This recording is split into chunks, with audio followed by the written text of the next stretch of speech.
Today on the Transplant Helper, we're going to be talking about getting the call. You know the call I'm talking about, exactly the one I'm talking about, the one that brings fear, anxiety, yet excitement, anticipation, and joy to your heart. Hit the subscribe button and click the bell notification to become part of the Transplant Helper community. Today we're going to basically be talking about three perspectives. One has to do with the dry run, as we call it, or the false alarm. One has to do with why we wait so long once we get the call to actually get to surgery. And the third one being, when do we know when to notify family members? When we go public on social media, that sort of thing.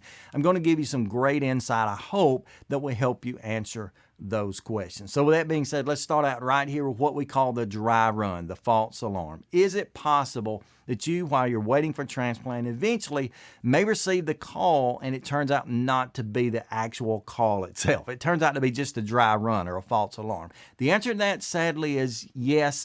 Unfortunately, you just might do that. As a matter of fact, statistically, nationally for the United States, statistically, a lot of patients get 2 to 3 dry run calls before they get the real one. Now, don't be discouraged. That obviously doesn't happen to everyone. There are certainly people who receive more or many less. But nonetheless, 2 to 3 dry runs is typically to be expected. Now, the reason that comes about is for several reasons, several of which are obvious. One, they may call you for an organ that turns out to be not even viable. Once they send a team out to retrieve the organ, they take a look at it, they may decide that the organ itself is just not a good one for transplant. So it may be that you got a call, you got all the way to the hospital, you even got prepped for surgery. I know one man who was actually laying on the operating room table. You get turned around and they come back in and tell you, no, it's not the one for you. As a matter of fact, it's just not a good organ. And that can happen, and that's discouraging and disappointing and saddening and all of that, but it does occur. A secondary reason for that, which is a little bit more positive, is that oftentimes when they call you for potential transplant, your transplant center may be calling multiple people. In my case, as far as heart transplants go at least, they like to get a hold of 2, maybe 3 potential candidates all at the same time. And that comes about because there may be the case that the first one they call may be out of town. They may get one that gets in there. He or she's got some kind of infection, so they're not able to go through surgery. A lot of variables can come in, so they like to let or notify about 2 to 3 patients each time so they have kind of the backup plan, the plan B. And it may be that you get to the transplant center and you may have been kind of the third one in the run of this, but you may turn out to be the first and the top one waiting because of some problems with other candidates. In addition to that, it's just going to come down to the fact that they're going to try to make the very best match that they can. We're going to talk more about this later, but they're going to try to make a really good match with this. They want not only blood typing, tissue typing, but there are actually hundreds and hundreds of variables in addition to that that really, really matter. And I'm not going to bore you with that. I've watched several very long 2-3 hour conferences that were led by doctors, 2 doctors about the process. And believe me, it's a whole lot more than just deciding that someone's a O positive blood match and a couple of other things. It is very intensive, very strategic how they decide to hand out or to give out these organs or to make them available to someone. It comes down also to the fact of, who's actually not on the best match, but who needs it the most. And it may be that you get to the hospital and as they're kind of digging through things, it's discovered that someone in the center or maybe at another center in the same region, whatever, that they just simply are in worse need than you, and so the organ may go to them. So there may be some difficulty, some disappointments there because you may be told, hey, you're coming in for transplant, and then before you know it, you're told it didn't work out. Now, in my case, pre-transplant, I received one of those false dry run type calls, and I can remember how agonizing it was. For about 12 hours, my family and I waited constantly through the day hearing the news that it was the match, it looked good, things seemed to be a go, and then finally at the end of the day, they came in and said, the organ's not yours. They walked out. That was it. Come to find out later, there was another man on the same floor, same hospital as me. As a matter of fact, there were 3 candidates there that day waiting, and it was another man down the hall that got the heart. I had the great opportunity then of stepping out of the hall as he was being wheeled to surgery, reaching out, shaking his hand, congratulating him, telling him I'd pray for him and all. That was actually comforting for me, but nonetheless, still very discouraging, very hard to take, that whole wait time. All the friends and family piled in there, and then to get it's a no-go. That was very disappointing. But I'm just telling you up front, there's a good likelihood, a high possibility you may receive a dry run or 2, and you just I don't know how to face it other than tell you just have to face it. Now, let me tell you some positives about that. One that I just mentioned is that when you get the call and you don't get it, there's a likelihood that somebody else is. So just be thankful that someone that day got the gift, that donor organ did not go to waste, and that someone got the gift. So just be praying for the donor family nonetheless. Be praying for the potential recipients, whether or not it's you or not. Obviously, you can do that. In the second case, be thankful and grateful that your transplant team decided on you versus someone else, or not, or someone else versus you, because making the best choice for you is what matters. Again, I had a good friend. He made it all the way to the OR. He gets in the OR. I think this is his fourth dry run, as a matter of fact. He ended up getting 5, getting the last one. But on his fourth dry run, he made it all the way to the OR. He had been told it was a match, and it was. He'd been told all these great things. He gets to the OR. He's almost groggy by this point. Surgeon walks in and said, "Look here, we're not going to be able to give you this heart today because if we give it to you, you'll live, you'll survive, but you'll never be able to walk up a flight of stairs. You'll never really enjoy life," because turns out as they laid eyes on the organ itself, it was just small, and he didn't think it had the capacity to carry this big man around, and so they had to make that choice. But be thankful for that. Be thankful that you got a discerning, intelligent team, one that cares about your needs, what you eventually are going to want in life. And just be thankful, because sometimes it can save you a tremendous amount of heartache, a tremendous amount of complication by them making that choice. So when it comes to the call, there may be some dry runs. Just take them in stride. It won't be easy, but move on. The organ will eventually come, we hope and pray for you. Now, with that being said, secondarily to that, let's talk about the wait time. I've had a lot of people, they get the call. I'm going to make up a time. They get the call at 7 a.m. in the morning. They're all excited. They're at the hospital by 8:30. So, pretty quick jump and skip and a hop to the hospital. They're anticipating, the family's crowded around, and then hours and hours and hours and hours and hours. Is that enough hours?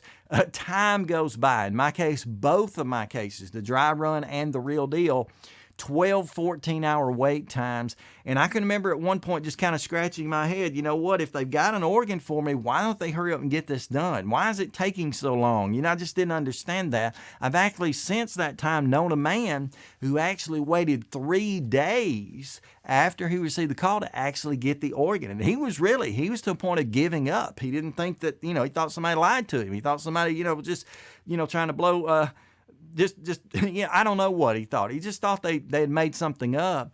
Turns out that there's a whole lot that goes on behind the scenes that we're never privy to, that we never think about, that comes into play as far as that lengthier time frame. Very few times are you going to have an organ when they get the call, maybe even if you're in the hospital and they say, "We got an organ for you," 2 hours later you're in surgery. That's not generally going to happen. It's generally going to be a longer period of time. Again, the national average is about 10 to 12-hour waits in there, so you can probably experience that. We're going to talk about that in another few moments. But, why does that occur? Well, one, it comes down to, as I just mentioned, very, very difficult matching. Much more than blood and tissue type. They're matching to the nth degree as best they can. As information is constantly being gathered, they're matching the organ to you. And it could be a positive match. It could be something that's not working out so well. But again, they're working hard to match that, and that takes time. That takes your transplant center, your doctors, your staff working closely together with your local OPOs, which stands for Organ Procurement Organization, tied to the national OPOs, things like United Network for Organ Sharing or UNOS. All those basic entities are coming together, cooperatively working to try to discover if you're the best match for this, if you're the one who not only matches it, but if you're in the most need. And they're not just generally doing that just at one hospital. They're doing it for entire regions and sometimes nationally. My heart happened to come from Oklahoma, so it was actually outside of my region. So it took a national effort, a national, conglomeration and cooperation in order to get that organ from where it was to where it needed to be, I guess, which was with me. And so it just takes time. Secondarily to that, we have to keep in mind, and this is really sad to think about, but it's true in all cases, when you have a deceased donor, there's a family on the other end that are having to make huge, huge decisions, okay? Not only is it taking time to match, but there's a family on the other end. Yes, they've probably been in, obviously, and they've talked to the family. They've talked to them about organ donation. The families have obviously consented to doing such, but that doesn't mean the process is easy. When you're talking about hearts, lungs, particularly where the donor is not yet deceased in some senses, but yet is, when I'm talking about brain, I hate to use the term. I hate that term, but there's not brain activity that is conducive to life.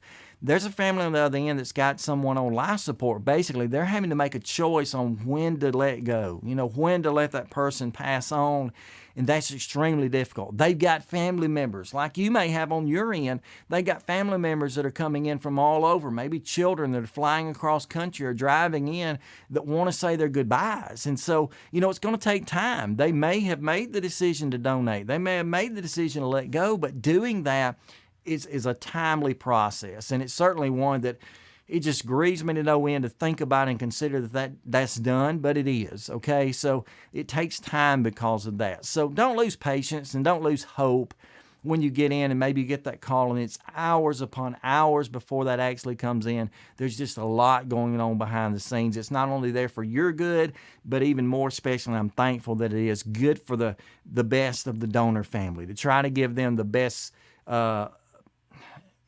I almost use that word of closure that's overused. It's not really that. They never actually close the door, but to try to give them the most comfort during that situation. So that has to do with the weight. Now, the third thing that ties in that pretty closely is sometimes I get questions about the call and when to notify family members, when to maybe even announce it on social media, that sort of thing. I think we need to be really, really careful when we do that. Again, now, I understand. I heard someone the other night on Facebook asking about this because they said they had families scattered all over the country. They wanted to be there, so they wanted to give them a heads up, give them notice. But, the thing is, as I just mentioned, that average wait time after the call to surgery being 10, 12 hours, there is a pretty good window of time in there, okay? And even though that's a difficult time, it's a wishy-washy time where you just don't ever know. It's kind of a lot of unknowns in that. There's probably time on the clock for people to get there. Post you finding out that it's more of a sure match, okay? That initial call, especially if you're at home and you get that initial call, we may have an organ. Yeah, that's big, and yes, that can be the one, and I pray that it is, but it can also not be. And so I think, getting the word out too far and spreading it too far can be pretty hard. It can be difficult. I can remember, again, with my dry runs, and I've experienced this through the lives of others as well. They jump on social media, for example, and they announce it on Facebook. Hey, I'm excited. I got the call. I'm headed to the hospital. They said surgery in 4 hours or whatever. Probably the surgery's not going to be in 4 hours, but that's what they tell you. You announce that, and then to me, this is just me personally, it gets pretty difficult if that call doesn't work out. If something falls through, because now you got a lot of undoing to do. I can remember my first call. It was announced on social media, put out there pretty quick. I can remember laying in my hospital bed, actually picked up my phone, was scrolling through Facebook, and I saw where Jim was in surgery. Things were going well. I saw one person post that I was out of surgery. Things went wonderfully, and I hadn't even been to the OR yet. People take little bits of information, sometimes second, third, fourth hand, and they share it and share it and share it, and you don't know where that information went, how far that information went, how accurate it was.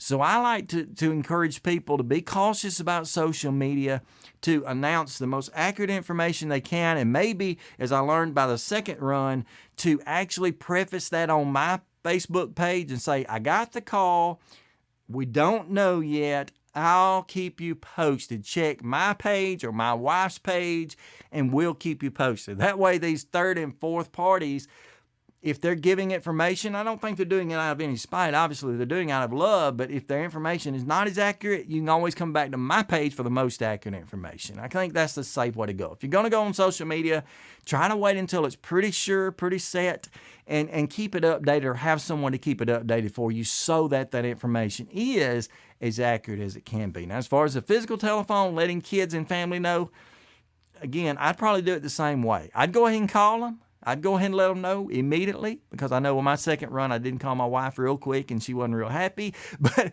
go ahead and call them pretty quickly. But preface everything with, this is all we know now. We'll keep you updated. You know, if you want to go ahead and pack a bag, you want to go ahead and get in the car, go down to the airport, whatever they've got to do, go ahead and do that. But keep a listen out. There may be some changes, and I want you to know about that as soon as possible. Just do the best you can. It's a tough situation, you know, whether it's the dry runs, the lengthier wait times, or just trying to decide when to notify people what to do on social media. It's all a matter of opinion, probably some of that, at least the last part. It's just what you have to make a choice on. I really appreciate you watching today. I appreciate all of you who subscribe to this channel. I hope that you found some benefit in this video. If not, go ahead and check out some of the other videos. I'll be putting them up here on the side of the screen here. Again, my previous videos about the call and other things too. Keep watching. You're on YouTube anyway. We might as well. While you're here, hit that big subscribe button. Maybe the bell notification off beside that. I promise, I hope and pray that I'll be able to continue to provide you with content, which I hope will advocate. See, I couldn't get that right. Which I hope will help